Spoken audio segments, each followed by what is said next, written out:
Scare Me by K.R. Alexander, Chapter 6. I don't want to go to sleep. After my dad's picked me up, we went home and sorted through all my old decorations in the basement.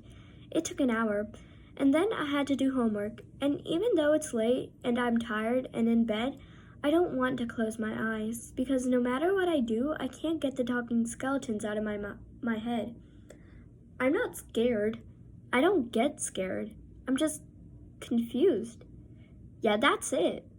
It has to have been Patricia's doing. Maybe she managed to sneak a wireless speaker or something. Maybe she switched out the skeletons when I went on a bathroom break. There has to be some logical explanation to what happened, and I'll bet anything that Patricia is the force behind it. After all, that's one of the reasons I love haunted houses. Everything inside is explainable and safe. Every single scare is created by a normal person, like me, and once you realize that, it's not scary. It's just cool to see how they did it, which means I need to figure out how Patricia did it, because it was a creepy effect, and I'm sure it would scare anyone who could actually, get scared. So yeah, I'm not awake because I'm freaked out. I'm awake because I want to know how Patricia pulled it off.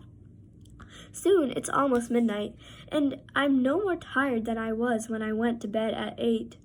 My dads are asleep and the house is quiet, and as I lie there, staring at the ceiling, my thoughts drift from Patricia and the skeleton to the ghost bride. If I'm going to use her in the display, I need to know her story. I need to make her real. I roll over and grab my phone from the nightstand. Maybe if I start reading about her, I'll tire myself out so I can sleep.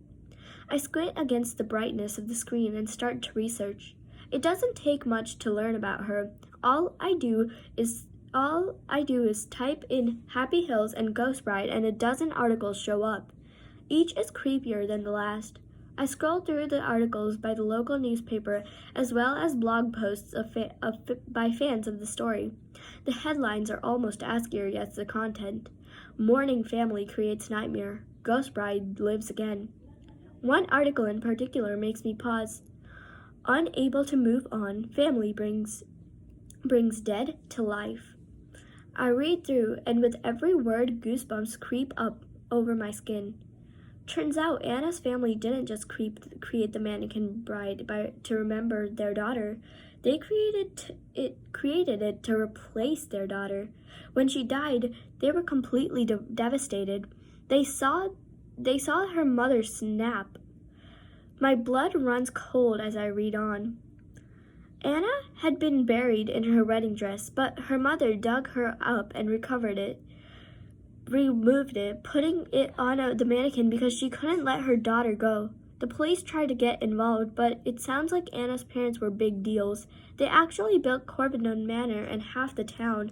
No charges were ever pressed, and the whole thing was forgotten, except... I scroll down further, and there are photos scattered throughout the text. Old black and white pictures, a man and woman in the dining room, and there, propped awkwardly in the corner, is a mannequin dressed in white.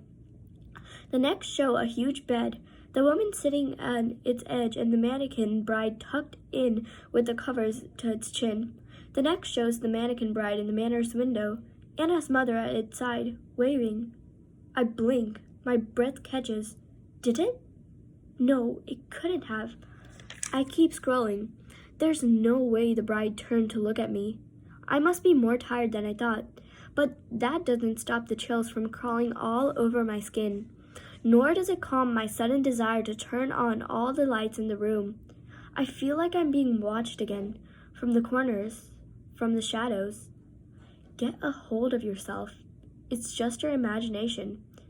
It doesn't make me feel any better.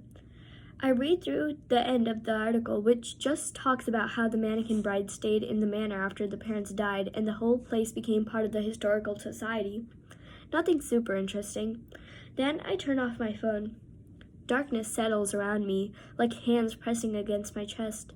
Once more, I want to turn all my lights on, but that's not like me. I don't get scared. There's a logical reason for my fear. I read an article that triggers my emotional response, and in the darkness, my imagination is allowed to go haywire. It doesn't matter how much I tell myself that. The chills don't go away. The feeling of being watched doesn't fade. It doesn't matter that I know it's all in my head. As sleep swims in, I know I hear a woman crying.